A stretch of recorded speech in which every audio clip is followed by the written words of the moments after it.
Test 1. You will hear a number of different recordings, and you will have to answer questions on what you hear. There will be time for you to read the instructions and questions, and you will have a chance to check your work. All the recordings will be played once only. The test is in 4 sections.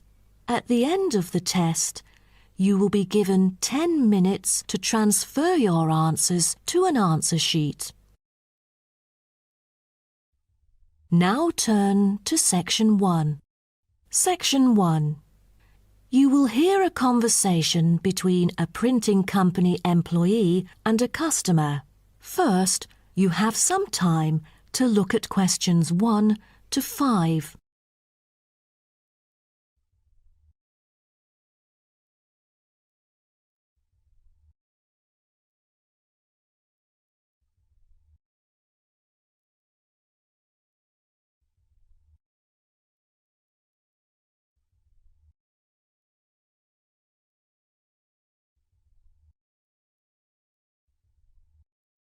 You will see that there is an example which has been done for you.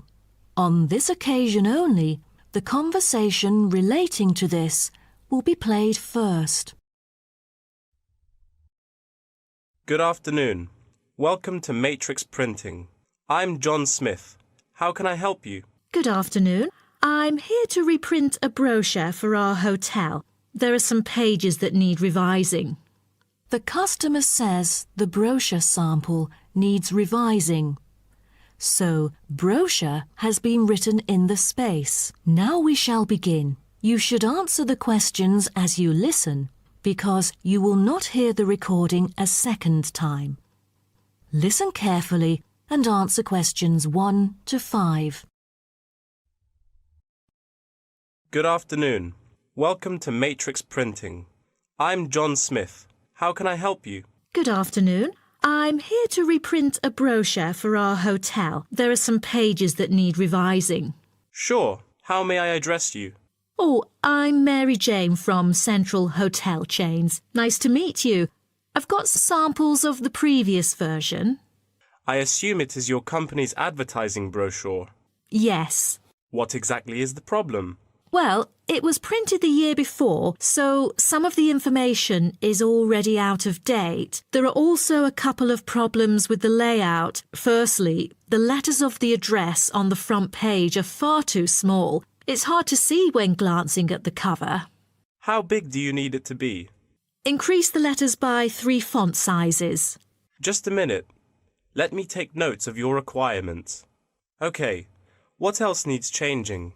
The information regarding the pool should be deleted because it is currently under renovation and is not available. So, all of the relevant descriptions on page 2 should be removed? What do we replace it with? We can't just leave the whole page blank. Just fill it in with the introduction of our newly opened gym. I've included all the relevant information here in this flash drive. Let me check. I see. No problem then. What is also bothering us is that the description under the top photos on page 4 is incorrect. The word lounge needs to be replaced with reception. Fully noted. Is that all? No, there is more. Turn to page 5. We feel that showing merely the picture of our exterior and interior decoration does not fully represent the appeal of our hotel. On second thought, we've decided to use a picture with the view of the hotel. Do you have the original copy of the picture? Yes, it is also enclosed in the flash drive. Okay. We'll re-edit the whole layout of the photos. Great. Before you hear the rest of the conversation, you have some time to look at questions 6 to 10.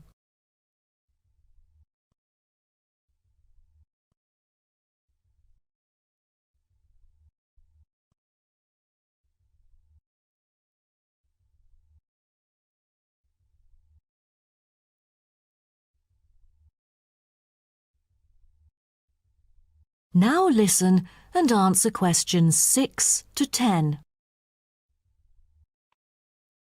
Let's turn to the next page. Yes. What's wrong with that? It seems perfectly fine to me. At first sight, it seems fine, but according to the feedback of the customers, the prices do not stand out. So, we want to change the print from black to red to make it pop out. Okay, I've made notes of all of your requests. Is there anything else? I appreciate it. Just one final request. Could you translate the whole brochure into Spanish? We have customers worldwide, you know, especially those from Latin countries. No problem. What about other languages, like Japanese, Chinese, or German? These are our most popular target languages. I have to ask the manager about the Chinese version. There's been a surging number of Chinese clients during recent years. However, we don't need German or Japanese translations, as we currently don't have many customers from those two countries. Sure. Just keep me updated. So, roughly, when could we get the revised print? We need it before the end of July. It's late June now. Roughly, it'll take 3 weeks to re-edit. So it will definitely be ready before the deadline. Great. To where shall we send the samples? The address is number 9 Green Drive, Clifton, NY 21300. How do you spell Clifton? CLIFFTON. Clifton. And the telephone number? It's 9030366602. Also, if you have any further questions, you can reach me through this number. Okay. That is the end of section 1. You now have half a minute to check your answers.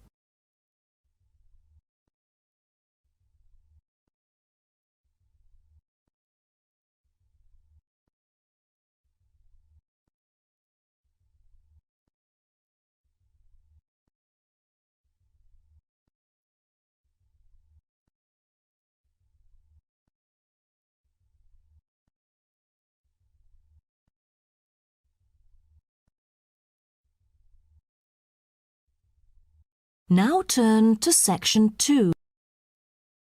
Section 2. You will hear a guide talking to a group of visitors about a national park. First, you have some time to look at questions 11 to 16.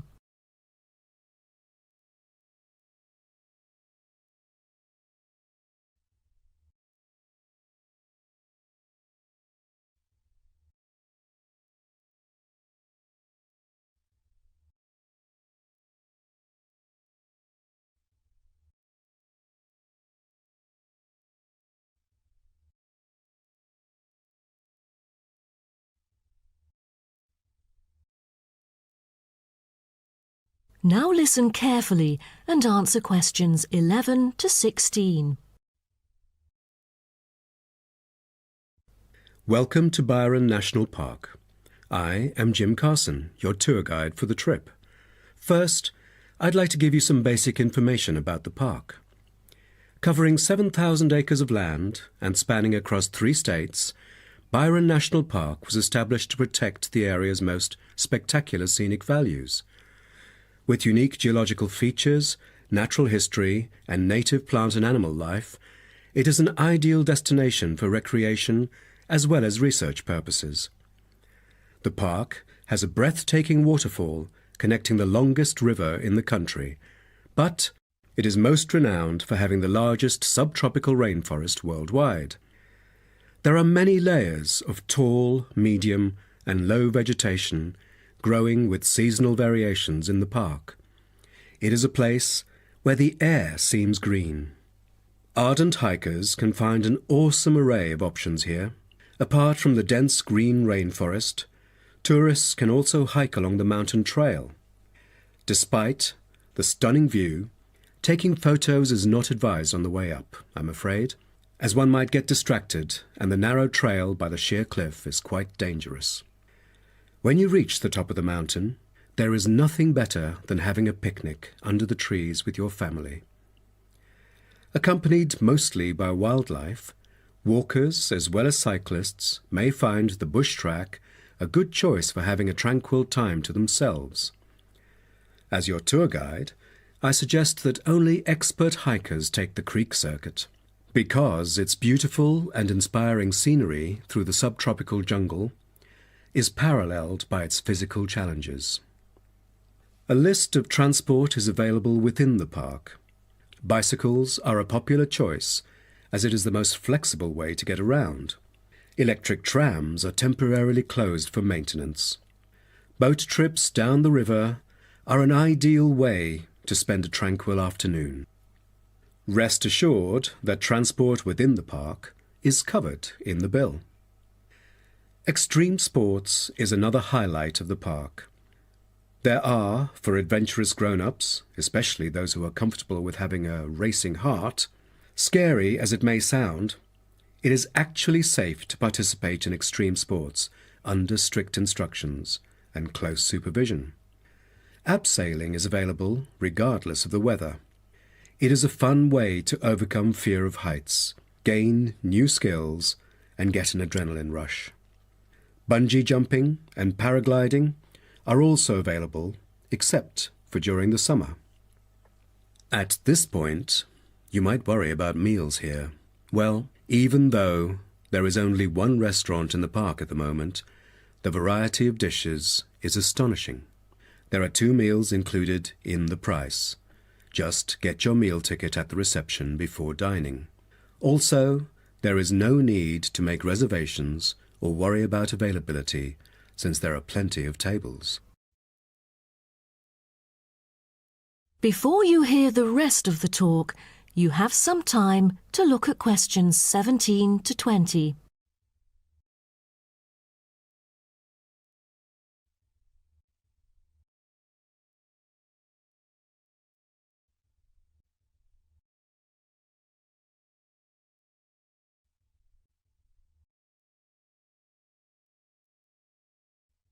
Now listen and answer questions 17 to 20. During your stay here, you might want to know what there is to do. Let's turn to the plan so I can familiarize you with the layout of the park. Most tourists would choose to stay in our guest house, located in the southeast corner. It features 63 tastefully appointed guest rooms, many of which offer spectacular views of the park. You'll find a home away from home at our guest house. But for those who want to experience the natural beauty up close, there is also a campsite. When you get out of the guest house, go straight ahead, turn right at the end of the road. To your left, there is a campsite amongst the trees where you could spend a night under the stars together with owls and chipmunks. If you look at the top left of the plan, you will notice a picnic area. You can either bring your own food, or we can deliver food to you. Barbecue is an option. The business centre is situated directly opposite the picnic area. It provides flexible, fully serviced offices, conferencing suites, meeting rooms, and is equipped with the latest multimedia facilities. Wired, as well as wireless, high-speed internet is available within the entire premises. The centre is designed to cater to both individual travellers and corporate groups. Visitors can also go to the museum, which holds a vast collection that exhibits local history and a natural habitat. You start from the guest house, just turn left at the first conjunction, then walk past the tea house, turn right. You'll see the museum after making the third right. Have you found it? Pretty easy, right? To spend a delightful afternoon with a book and a fresh cup of coffee, you can go to the only cafe in the park. From the guest house, you go straight, then take the second right, and you'll see the cafe right in front of you. You might want to check out our all-season tennis court, which offers instruction for all ages and skill levels. It is located right opposite the cafe. That is the end of section 2. You now have half a minute to check your answers.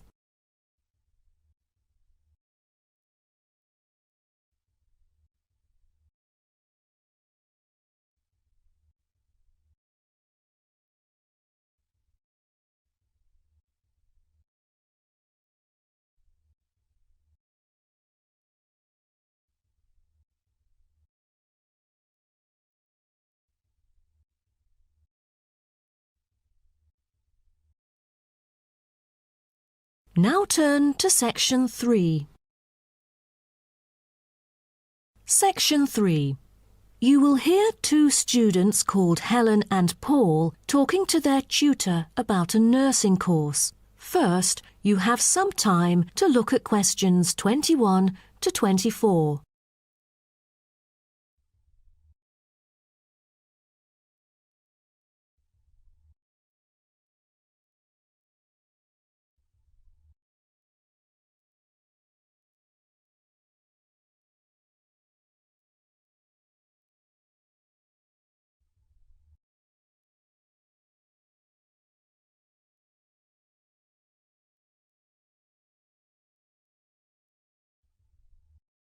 Now, listen carefully and answer questions 21 to 24.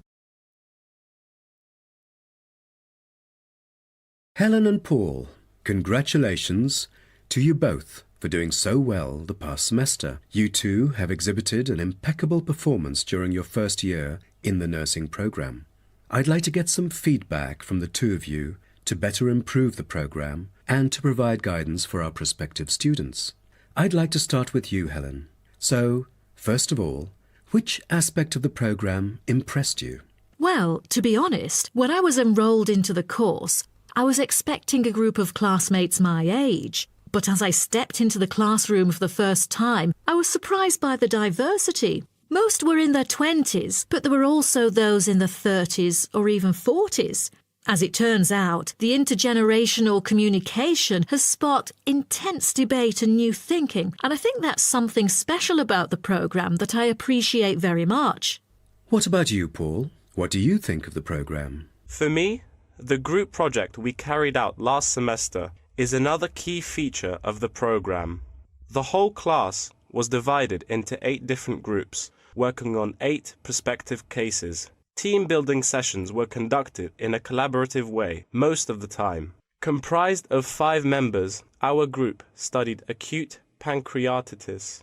During the process, we broke the task into different parts and assigned them to each member. We were then able to tackle the complex problem by pooling our knowledge and skills. More importantly, stronger links were established between the group members. Because of the project, we've all become good friends. That's true. According to graduates, group projects prepare them for the work world in which teamwork and collaboration are increasingly the norm. So tell me, Paul, what else do you like about the program? I want to be a registered nurse working in a public hospital after graduation. So the internship provided is a valuable opportunity for clinical practice in a supportive learning atmosphere. However, I was amazed by the amount of written assignments, since I thought the course should have focused more on practice-oriented learning. Well, I have to disagree with you, Paul. The essays demonstrate your understanding of the course. For me, writing essays is a process that involves critical thinking, which challenges me to develop my points more thoroughly. I thus managed to gain a diversity of perspectives. The program is designed to deliver basic and advanced theoretical knowledge of core concepts, including healthcare systems concepts, together with practicum or clinical practice experience to bridge the classroom content to the practice setting. So, I'm afraid written work is unavoidable. Also this year, we've added a module of law. How do you feel about that? At first, we felt that learning law is kind of redundant and too time-consuming.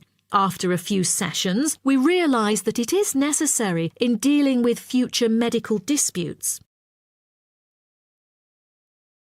Before you hear the rest of the talk, you have some time to look at questions 25 to 30.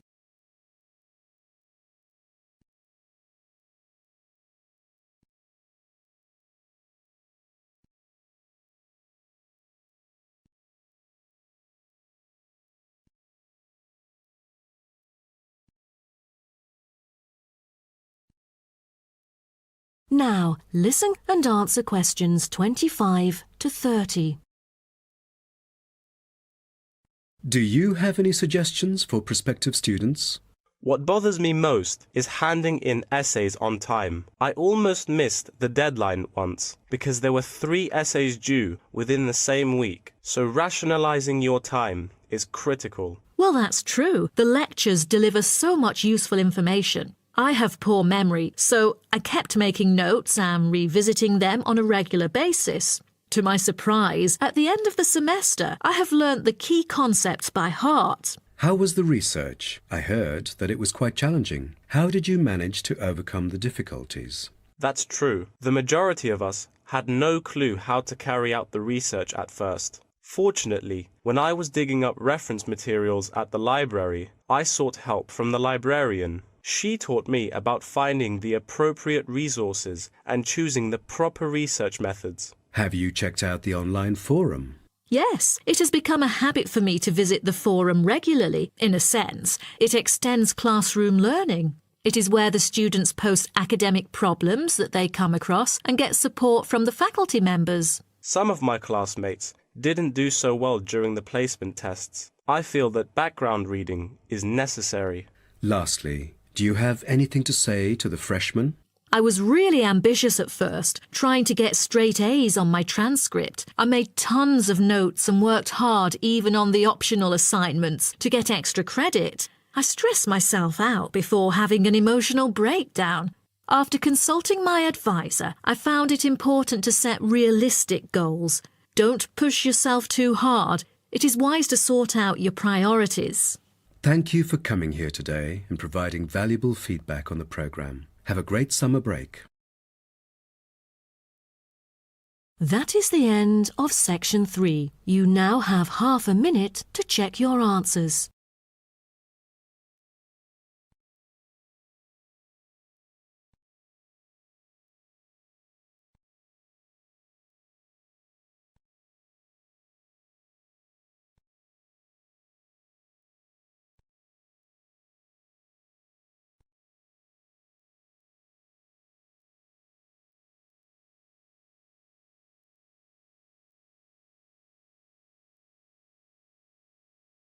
Now turn to section 4.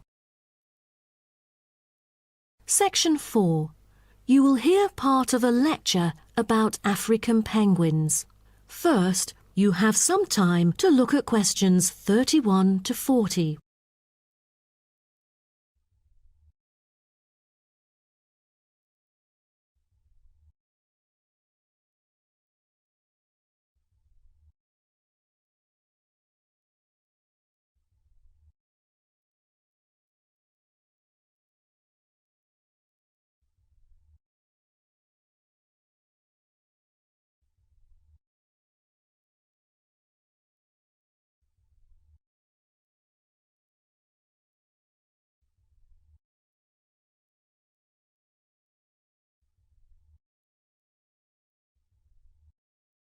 Now, listen carefully and answer questions 31 to 40. Good morning, everyone. Today's lecture is about a type of adorable animal, the penguin. When you think of penguins, you may picture them surrounded by snow and ice. But not all penguins live where it's cold. African penguins live in the southern tip of Africa. They are usually found within 40 kilometres of the shore and on a number of its surrounding islands. African penguins are also known as jackass penguins because they make donkey-like braying sounds to communicate. African penguins can keep their body temperature at a stable level, but their land habitat can get quite warm, so there are a number of ways for them to stay cool. They limit their daylight movements on breeding sites on land to early mornings and early evenings to avoid too much sun. The pink glands above their eyes can help them cope with the temperate climates. Like other penguins, African penguins spend most of the day feeding in the ocean, which also helps keep them cool.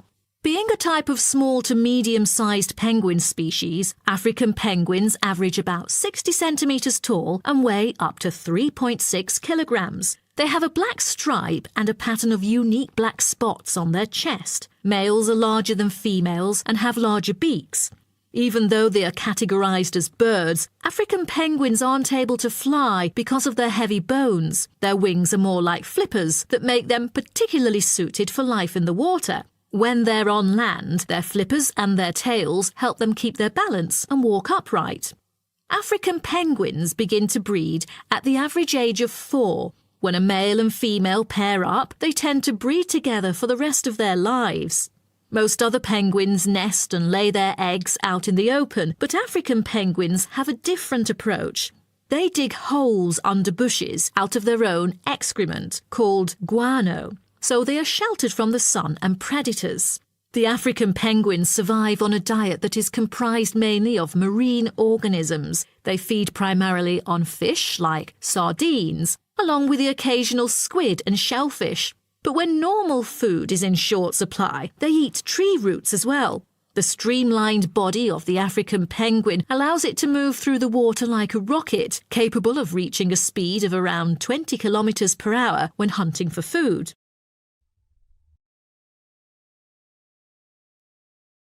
The African penguin's smaller size means that it has many predators both in the water and also on dry land.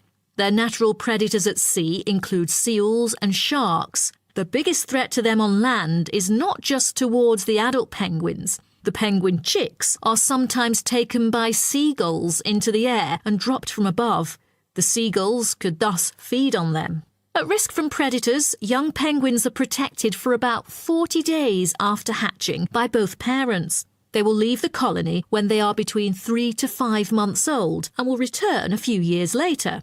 The entire surface of their body is densely covered with feathers, which fall off during the winter. This process is called molting and takes about 3 weeks to complete. During that time, they are unable to forage. Therefore, prior to this, African penguins spend about 5 weeks laying down fat deposits. They generally live between 10 to 15 years. However, many do not reach their full lifespan. Their population has drastically declined. Approximately 120,000 African penguins remain in the wild, and their population has decreased by 90% in the past 60 years. They are considered to be vulnerable and have been listed as being endangered. 2 major factors have contributed to their decline. They are struggling for nesting space due to human disruption and competing for food due to overfishing and pollution. With the limited number of breeding pairs, survivorship becomes difficult for African penguins. This makes them especially vulnerable as environmental conditions change or an outbreak of a disease occurs. For instance, avian malaria has caused 27% of the captive breeding penguins' deaths annually. The more genetic diversity there is within a species, the higher the likelihood that at least some of the individuals will adapt and survive. That is the end of section 4. You now have half a minute to check your answers.